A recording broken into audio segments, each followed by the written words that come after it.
Hello, everyone. So this is part 2 of scientific writing, and this is actually part 1 of part 2. That's kind of a confusing thing. So last week was week number 5, and we were discussing scientific writing tips, and that was part 1. This week we are doing part 2, and this is part 1 of part 2. Make sense? Who knows? Who cares?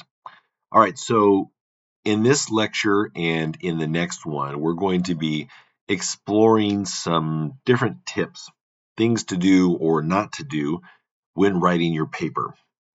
And I'll say it again, if I haven't said it before, scientific writing is challenging. It takes time, it takes practice. It's not what we're used to writing, it's not how we are used to writing, I should say. So let's explore things here. And looking at academic writing versus colloquial writing.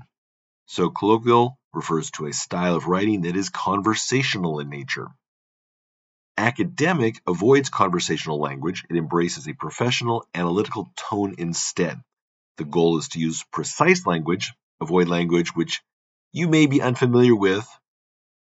You want to prioritize clarity, avoid filler words, and avoid using contractions. So we're going to take a look at some examples here, and then in the next lecture, we'll have some other information that I had found online and kind of did a nice job of summarizing things. The whole goal is to not read an entire book on scientific writing, but to learn by doing and to think about some of the most common mistakes that people make. So, colloquial versus academic. I thought the writer did a great job in the book because it talks so much about her life as an actress. So avoid empty phrases.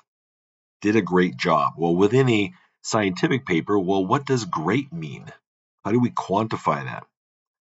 Academic writing, the writer skillfully narrates her experiences as an actress through the use of witty language and non-linear storytelling. Now, a word like skillfully may even be problematic within a scientific paper. What does skillfully mean?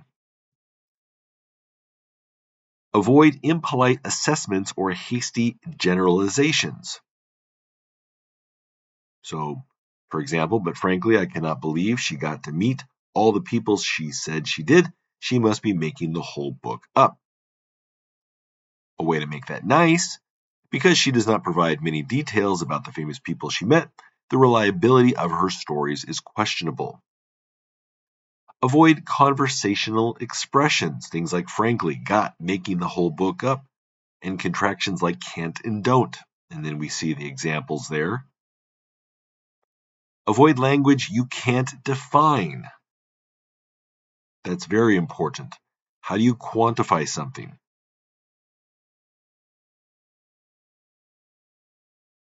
Avoid offensive language because it demonstrates a lack of respect or understanding for your subject matter. Instead, be very specific about the people or thing that you're discussing. And so what can be potential offensive language in a research paper or within a scoping review or systematic review paper usually comes about when you're looking at the limitations of the studies involved. And so can you identify a limitation without making it critical of the authors of the paper? Here's some examples from last year, things that I looked at from ARP1 from last year's group. And we'll see this again in the next lecture. Spell out numbers at the start of a sentence.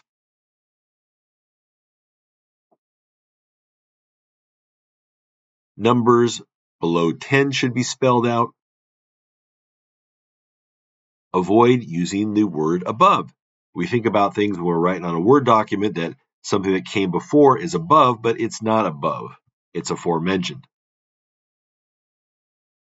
Avoid using the same word twice in a sentence.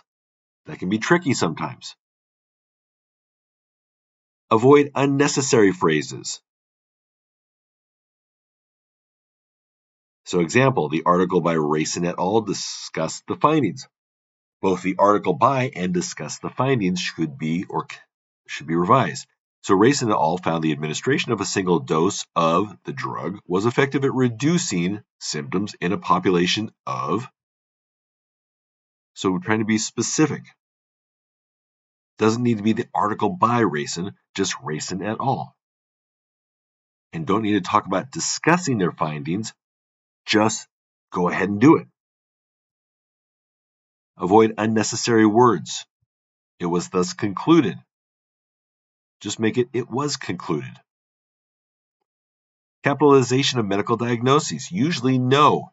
In general, do not capitalize the names of diseases, treatments, theories, or concepts, but if in doubt, Google it. Capitalize. Use an initial capital letter for medical terms only if the term is a proper noun or adjective, or if it is a part of that genus. Otherwise, don't use initial capitals for the names of diseases and viruses, diagnostic procedures, syndromes, or anatomical parts. So there's some examples there.